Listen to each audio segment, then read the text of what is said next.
자, 164페이지에 이제 수하에서 마지막 시기에 남은 게 순열하고 조합인데 오늘은 우리 순열 합시다. 자, 순열이다 라고 하는 거는 영어 기호로 나타내며 순열은 키로 나타내. 그리고 순열이다 라는 건 이제 우리나라 말이니까 이 안에 어떤 의미가 포함되어 있느냐라고 했을 때 순서와 상관이 있도록 나열하는 거. 그게 순열이다 생각하면 돼.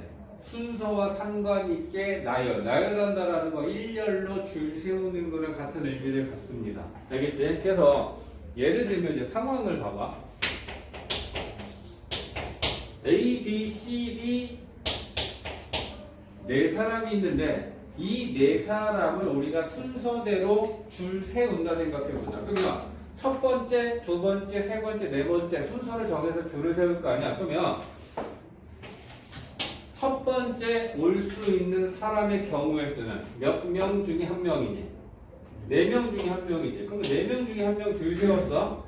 그리고 이어서 두 번째 줄 세우고 세 번째 줄 세우고 마지막 남은 사람을 줄 세워서 첫 번째, 두 번째, 세 번째, 네 번째를 줄 세운다 생각해봐. 그러면 첫 번째는 4명 중에 한 명. 근데 우리가 그 중에 B가 왔다라고 가정할게. 그러면 두 번째는 몇 명 중에 한 명이 와야 돼? 3명 중에. 그죠? 그럼 여기 C가 왔다 치자. 그러면 세 번째는 두 사람 중에 한 명이 오지. 마지막은 남은 한 명이 오겠지. 그래서 우리가 줄 세우는 일렬로 4명을 줄 세우는 경우를 쓰고 하면 이렇게 24가지다라고 얘기해. 그지? 근데 4명 중에 4명을 다 줄 세우는 게 아니고 이거 첫 번째는 뭐야? 4명 중에 4명 다 줄 세우는 거야. 두 번째는 4명 중에 3명만 뽑아서 줄 세우는 거야. 3명만. 그러면 어떻게 얘기가 달라져? 첫 번째는 4명 중에 한 명 뽑고 그 다음에 한 명을 뺀 남은 3사람 중에 두 번째 뽑고 그 다음 남은 2사람 중에 마지막 사람 뽑고 이렇게 달라지겠지, 그지? 그 다음에 하나만 더 할게. 4명 중에 2명만 뽑아서 줄 세운다 생각하자. 그러면 2명만 뽑아서 줄 세우면 첫 번째는 4명 중에 한 명을 뽑고 그리고 C가 뽑혔다 가정한다면 남은 3사람 중에 한 명을 더 뽑으면 되겠지. 우리가 이렇게 구할 거야. 그치? 근데 이런 그 상황을 기호적인 약속을 지금부터 하겠다라는 거지. 뽑는 순서와 상관이 있도록 나열하고 있는 중이니까 이게 순열의 상황인데 얘를 가지고 우리가 표현할 때 4명 중에 4명을 모두 다 뽑으면 4P4라고 쓰기로 약속할 거야. 이 4P4라고 하는 거 의미가 뭐냐면 전체 4명이 있는데 그 중에 4명을 일렬로 줄 세우는 방법은 4P4라고 쓸 거야. 그러면 2명, 3명을 뽑는 거는 4명 중에 순열이 이제 순서와 상관이 있도록 나열하는 거니까 그 P인데 4명 중에 4명을 다 뽑는 게 아니고 3명을 뽑는 거면 4P3이라고 쓸 거야. 오케이? 그러면 4명 중에 2명을 뽑는 거면 4P2라고 쓸 거야. 됐어? 그러면 요 계산하는 상황을 연결을 시키면 4명 중에 4명을 모두 뽑아 일렬로 배열하는 방법 4 곱하기 3 곱하기 2 곱하기 1의 상황을 함축적 의미로 4P4라고 우리는 쓸 거야. 이해했어? 그러면 4명 중에 3명을 뽑는 그 모든 상황들은 다 4 곱하기 3 곱하기 2잖아. 이 상황은 4P3. 4 곱하기 3, 4명 중에 2명 뽑는 거. 이렇게 계산하는 상황을 우리 4P2라고 할 거야. 그러면 함축적 의미라고 했어, 쌤이. 5P3이다 라고 하는 상황은 여러 가지의 상황이 다 스토리는 다르지만 결론적으로는 다 똑같은 상황이다 라고 우리가 감지해야 되는 게 첫 번째. 5명 중 3명을 뽑아서 일렬로 줄 세우는 방법 5P3이라고 표현하면 되지. 순서와 상관이 있도록 나열하는 거야, 배열하는 거야. 5명 중에 3명을 뽑아서. 그치? 그러면 얘는 5P3이다 라고 하는 상황인 거야. 5명 중에 뽑고 4명 중에 뽑고 3명 중에 뽑는 거를 우리는 OP3이라고 쓸 거지. 근데 이 상황이 사람으로 5명이잖아. 책이 있어. 9, 수, 0, 과, 4. 5권의 책이 있는데 그 5권의 책 중에 내가 3권을 뽑아서 책꽂이에 꽂는 방법. OP3. 스토리는 다르지. 맞지? 근데 5권의 책 중에 내가 3권을 뽑아서 그 책을 순서대로 꽂는 방법이 똑같이 OP3의 상황이야. 이것도 OP3이고 이것도 OP3이야. 오케이? 그 다음에 뭐 과일로 가갖고 그지? 사과, 배, 뭐 귤, 오렌지, 키위 5개의 과일이 있는데 이 5개의 과일이 냉장고 안에 있는데 내가 그 중에 3개를 뽑아서 냉동실에 넣는다라고 생각해.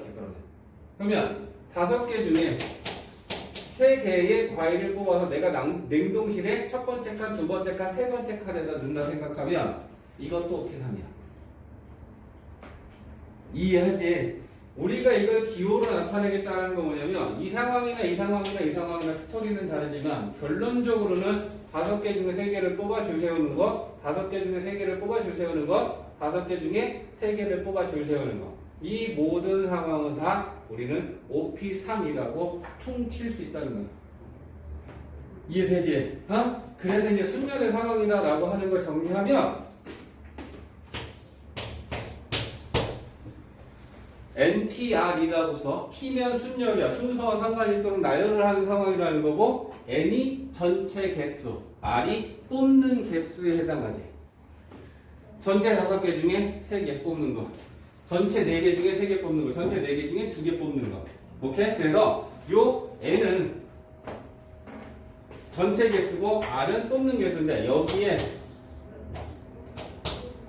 4가지의 함축적 의미가 있다라는 거 알면 돼.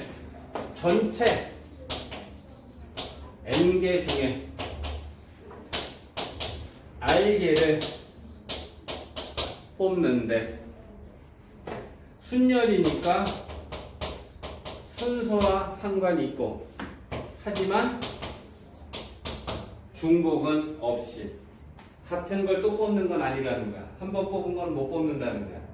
이 4가지의 상황이 여기 다 들어가 있는 거야. NPR에는 전체 N개 중에 R개를 뽑는데 순서와 상관이 있고 중복을 하지 않고 뽑겠다라는 얘기입니다. 그게 NPR에 들어있는 모든 얘기들이다. 이해됐지? 그래서 순열의 상황을 우리는 이렇게 기호로 나타낼 것인데 순서와 상관이 있게 나열한다, 줄 세운다, 배열한다. 그러면 이거 순열인데 하면서 기호로 나타낼 수 있다는 얘기야. 오케이? 자, 그러면 연습을 좀 해보면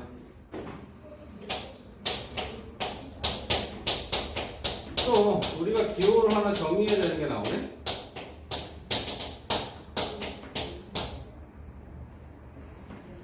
자, 지금 쌤이 예를 들어주는 건 뭐야? 3P3, 4P4, 5P5, 6P6, NP에는 전체 개수 중에 뽑는 거 다 뽑아서 줄 세우는 상황을 얘기하는 거야. 그치? 그러면 이거 계산하면 첫 번째는 3개 중에 뽑고 두 번째는 2개 중에 뽑고 세 번째는 남은 하나 뽑아서 총 3번 다 뽑았어. 그럼 3P3을 계산하면 3 곱하기 2 곱하기 1이야. 맞지?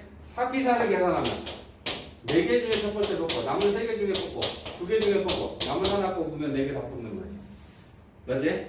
OP5는 5개 중에 4개 중에 3개 중에 2개 중에 남은 하나. 됐지?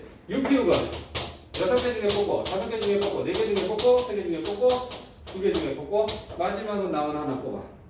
그럼 얘네들의 공통적인 특징이 있잖아. 전체 개수를 다 뽑아서 배열하는 순열의 경우의 수는 다 3부터 전체 개수부터 시작해서 1이 나와야 끝나네. 4부터 시작해서 1이 나와야 끝나네. 5부터 시작해서 1이 나왔지. 6부터 시작해서 1이 나왔지. 그러면 NPN이다라고 하는 건 N개 중에 뽑고 N-1 중에 뽑고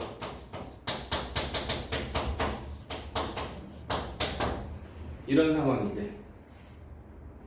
맞지? 전체 개수부터 하나 적은 거, 하나 적은 거, 하나 적은 거, 하나 적은 거 뽑아서 3 곱하기 2 곱하기 1이 나오면 n개 다 뽑아서 끝나는 거야. 그지? 그럼 이 상황을 우리는 기호로 나타내겠다. 3p3은 3 팩토리얼이다 라고 쓰겠다.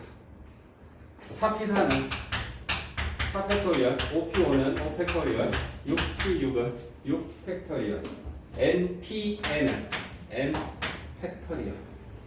이렇게 나온다, 그지? 근데 우리가 팩토리얼이다라고 읽는 게 힘들다. 줄여서 우리는 팩이라고 읽는다. 그치? 3팩, 4팩, 5팩, 6팩 이렇게 읽어주면 우리는 그걸 팩토리얼에 줄여서 쓰는 거다 생각하면 돼. 164쪽에 맨 밑에 참고에 n 팩토리얼이다라고 해서 나오고 있어. 오케이? 그거에 대해서 자세하게 설명하는 거야. 알고 있어야 돼. 알겠지? 자, 그러면 얘네들은 이런 특징을 갖고 있어.